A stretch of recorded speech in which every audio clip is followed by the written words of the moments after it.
திரு ரத்தம் சிந்திய உன் திருமேனியில் காயங்கள், திரு ரத்தம் சிந்திய உன் திருமேனியில் காயங்கள், பார்த்ததும் என் கல்மனம் கரைந்து போகுதே, பார்த்ததும் என் கல்மனம் கரைந்து போகுதே.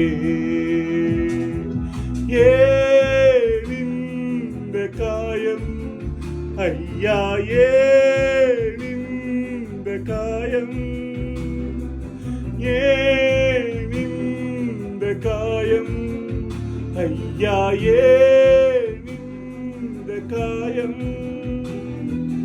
என்னில் என்ன நன்மை கண்டி எனக்காய் உந்தன் ஜீவன் தந்தி, இந்த நன்மை எண்ணி பார்க்கிறேன், என்னை தேடி வந்த தெய்வமே.